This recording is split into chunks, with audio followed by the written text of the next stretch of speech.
ജാർഖണ്ഡിലെ നിയമസഭാ തെരഞ്ഞെടുപ്പുമായി ബന്ധപ്പെട്ട് രാഷ്ട്രീയ ചർച്ചകൾ നടക്കുകയാണ്. എല്ലാ പാർട്ടികളും അവരവരുടെ തന്ത്രങ്ങൾ മെനയുന്ന തിരക്കിലാണ്. സർക്കാരും പ്രതിപക്ഷവും തമ്മിൽ ആരോപണ പ്രത്യാരോപണങ്ങളുമായി കളം നിറഞ്ഞിട്ടുമുണ്ട്. അതിനിടെ ജാർഖണ്ഡ് തെരഞ്ഞെടുപ്പുമായി ബന്ധപ്പെട്ട് ഒരു സർവേ ഇപ്പോൾ പുറത്തു വന്നിട്ടുണ്ട്. ടൈംസ് നൗ മാട്രിക്സ് സർവേയാണ് ഇപ്പോൾ ഇത്തരത്തിൽ ജാർഖണ്ഡിൽ ആരായിരിക്കും ഭരണത്തിൽ വരിക എന്നുള്ള സർവേ പുറത്തുവിട്ടിരിക്കുന്നത്. കഴിഞ്ഞ കുറച്ച് വർഷങ്ങളായി ജാർഖണ്ഡിൽ കണ്ടുവരുന്നത് 5 വർഷം കൂടുമ്പോൾ ഭരണം മാറുന്ന ഒരു പ്രവണതയാണ്.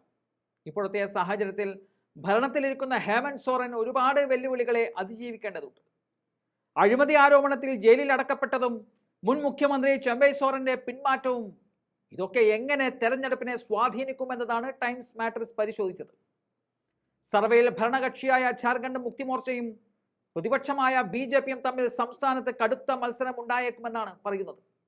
സർവേയിൽ പറയുന്നത് BJP തന്നെയായിരിക്കും ഏറ്റവും വലിയ ഒറ്റക്കക്ഷി എന്നതാണ്.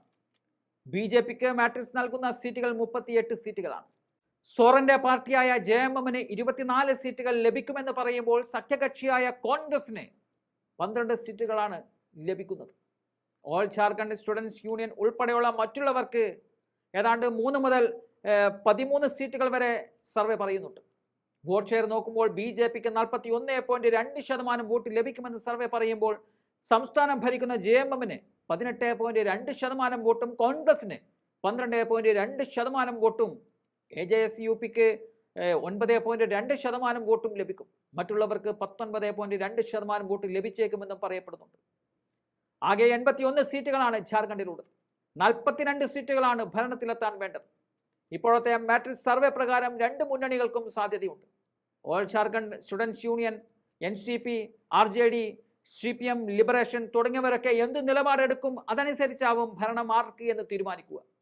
ജാർഖണ്ഡിൽ നിയമസഭാ തെരഞ്ഞെടുപ്പ് ഉടൻ നടക്കുമെന്ന് തെരഞ്ഞെടുപ്പ് കമ്മീഷൻ പ്രഖ്യാപിച്ചിട്ടുണ്ട്. എന്നാൽ തെരഞ്ഞെടുപ്പ് കമ്മീഷൻ ഇതുവരെ ഷെഡ്യൂൾ പ്രഖ്യാപിച്ചിട്ടില്ല. ജമ്മു കാശ്മീരിലെയും ഹരിയാനയിലും തെരഞ്ഞെടുപ്പ് തീയതികൾ തെരഞ്ഞെടുപ്പ് കമ്മീഷൻ നിലവിൽ പ്രഖ്യാപിച്ചു കഴിഞ്ഞിട്ടുണ്ട്. നിലവിൽ ജാർഖണ്ഡ് മുക്തി മോർച്ചയുടെ സഖ്യകക്ഷികളുടെയും കീഴിലാണ് ജാർഖണ്ഡ് ഉള്ളത്.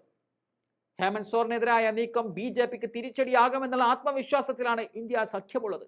മാത്രമല്ല, ഈ സർവേകളൊക്കെ സത്യമാവണം എന്നുമില്ല. അത് ലോക്സഭാ തെരഞ്ഞെടുപ്പിൽ വ്യക്തമായതാണ്. ഈ സർവേകളെയൊക്കെ അട്ടിമറിച്ചുകൊണ്ടായിരുന്നു ലോക്സഭാ റിസൾട്ട് വന്നത്.